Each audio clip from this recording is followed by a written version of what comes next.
अब ये लीज़ की कैलकुलेशन में बलूनिंग है, पहले हमने ग्रेस पीरियड किया है, अब उसके बाद बलूनिंग है। बलूनिंग में हम ये भी सेम ग्रेस पीरियड की तरह है, इसमें भी शुरू में ये होता है कि वो जो लेसी होता है वो लो रेंटल पे करता है और बाद में फिर वो रेंटल को इंक्रीज़ कर देता है। तो इसलिए इस तरह इसकी शेप भी बनती है, लो रेंटल है स्मार्ट में और फिर स्टार्ट में, और फिर ये बाद में ज़्यादा रेंटल पे करने लग जाता है। तो इस ये भी डिसाइडेड होता है कि वो कितने अर्से तक लो रेंट पे करेगा और कितने और उसके बाद वो फिर हाई रेंट पे करना शुरू कर हाई रेंटल पे करना शुरू कर देगा।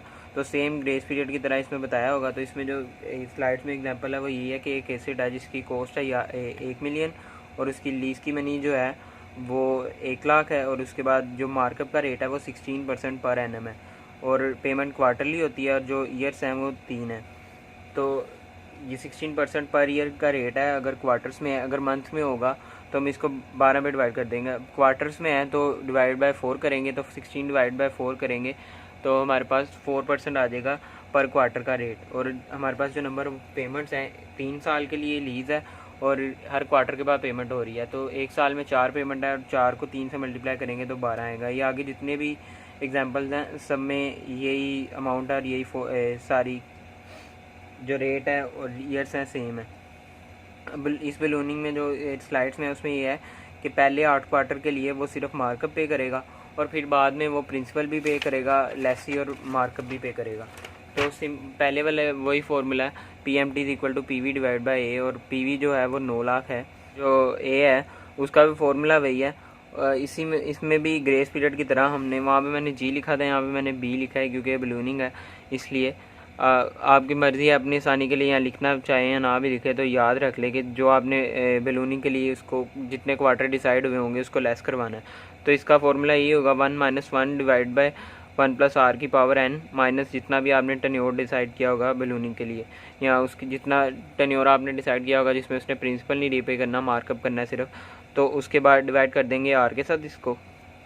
तो ये वैल्यूज पुट करेंगे 1 - 1 डिवाइड बाय 1 + 4% 0.04 की पावर 12 जितने हमारे नंबर ऑफ पेमेंट्स हैं, और 8 की बलूनिंग है तो 12 - 8 डिवाइड बाय 0.04, तो ये 3.6299 आ गया।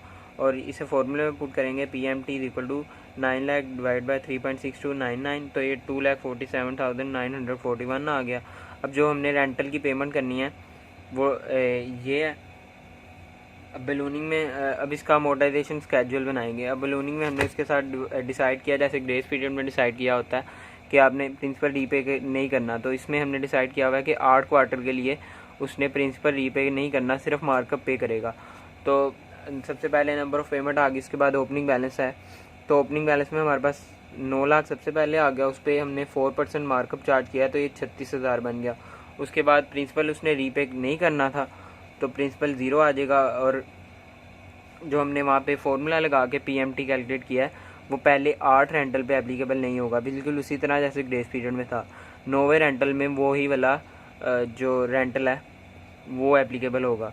तो पहले रेंटल में सिंपली हम 9 लाख उस पर 4% लिया 36,000, और प्रिंसिपल रीपेमेंट 0 है, इन दोनों का सम करेंगे 36,000 आ गया। और ओपनिंग बैलेंस में से प्रिंसिपल रीपेमेंट को लेस कर दें 9 लाख में से 0 को, तो क्लोजिंग बैलेंस 9 लाख आ जाएगा। दूसरे का ये 9 लाख ओपनिंग बैलेंस, इस पर भी इसी तरह से 4% लिया है, प्रिंसिपल उसने रीपे नहीं करना, टोटल रेंटल इन दोनों का सम आ गया मार्कअप का और प्रिंसिपल रीपेमेंट का। इस तरह से करते करते हम 7 रेंटल तक चले जाएंगे। 8वां रेंटल भी सेम है, 8 में भी उसमें प्रिंसिपल रीपे नहीं करना। 9वां रेंटल जब आएगा 9वें रेंटल से पर भी रीपे करना है, तो 9वें रेंटल में जो हमारा टोटल रेंटल है जो हमने फॉर्मूले से निकाला होगा वो एप्लीकेबल होगा। तो इसी तरह से 8वें का क्लोजिंग बैलेंस इसका ओपनिंग बैलेंस बन जाएगा, इस पर 4% चार्ज किया 36,000 आ गया। उसके बाद जो रेंटल हमने निकाला था फॉर्मूले से वो लिखेंगे 2,47,941, इसमें से हम अपना मार्कअप लेस करवाएंगे तो ये अमाउंट आ जाएगी प्रिंसिपल रीपेमेंट की। उसके बाद 9 लाख में से हम ये जो ओपनिंग बैलेंस है इसमें से प्रिंसिपल रीपेमेंट को लेस करेंगे तो हमारा क्लोजिंग बैलेंस निकल आएगा। तो क्लोजिंग बैलेंस ये आ गया। अब ये क्लोजिंग बैलेंस अगले साल का अगले क्वार्टर का ओपनिंग बैलेंस है। तो इस ओपनिंग बैलेंस को मल्टीप्लाई करवाएंगे 4% से, तो 4% से मल्टीप्लाई करवाने के बाद ये अमाउंट आ गई है। रेंटल हमने फॉर्मूले से निकाला था वही लिखा रहेगा। ये रेंटल में से हम मार्कअप को लेस करवाएंगे तो प्रिंसिपल रीपेमेंट निकल आएगा। फिर और इसमें से ओपनिंग बैलेंस में से हम प्रिंसिपल रीपेमेंट को लेस करवाएंगे तो हमारा क्लोजिंग बैलेंस, और ये इसी तरह चलता रहेगा। 11वें क्वार्टर में भी ये है, 11वें का जो क्लोजिंग बैलेंस है वो 12वें का ओपनिंग बैलेंस होगा। और लास्ट क्वार्टर में जिस तरह हमने ग्रेस में या एरियर्स में एडजस्टमेंट की थी, एडजस्टमेंट होगी। एडजस्टमेंट यही है कि इसका जो ओपनिंग बैलेंस है वही हमने प्रिंसिपल रीपेमेंट में लिख देना है, और इस पर हमने 4% लेना है तो हमारा मार्कअप निकल आएगा। अब इन दोनों का सम करके हमने यहाँ लिख देना है। वो इसमें कॉन्सिडेंस ये है कि सेम ही आ रहा है इनकी तरह। अगर ये फ़र्क भी आएगा तो उससे कुछ नहीं है, क्योंकि लास्ट रेंटल जस्ट होता है इसलिए इसकी अमाउंट कम या ज़्यादा होती है, पर इस केस में ये सेम ही आ गई है। उसके बाद यहाँ 0 आ गया। फिर हमने इन 3 कॉलम्स का टोटल करना है, मार्कअप का, प्रिंसिपल रीपेमेंट का और टोटल रेंटल का। तो ये टोटल रेंटल का टोटल किया तो ये अमाउंट आ गया है, प्रिंसिपल रीपेमेंट का किया तो ये आई है, और मार्कअप का किया तो ये अमाउंट आ गया।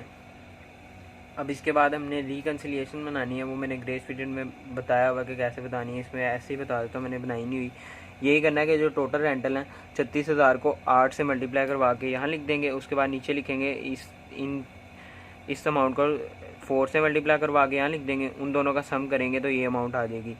उसके बाद हमारा जो प्रिंसिपल रीपेमेंट का टोटल है उसको नीचे लिख के इसमें से यहाँ पे इसको लिखेंगे, उसमें से प्रिंसिपल रीपेमेंट को लेस करवाएंगे, और जो अमाउंट आएगी वो मार्कअप के इक्वल आनी चाहिए। अगर नहीं आती तो कोई मिस्टेक होगी। बस रिकन्सिलिएशन इसकी भी ऐसी बनी है जैसे ग्रेस पीरियड में बनाई थी, उसमें मैंने एक्सप्लेन की थी।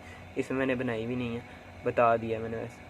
इसी के लिए बलूनिंग सेम ग्रेस पीरियड की तरह ही है। उसमें भी स्टार्ट पे 2 मार्कअप 2 क्वार्टर ऐसे थे कि जिसमें हमने प्रिंसिपल उससे नहीं लिया था। इसमें हमने ज़्यादा क्वार्टर हैं जिनके लिए हमने प्रिंसिपल नहीं लिया, और बाकी फिर आगे जाके उसने हायर प्रिंसिपल रीपे करके तो लीज़ को एडजस्ट कर लिया। ये बिल्कुल ग्रेस पीरियड की तरह ही है।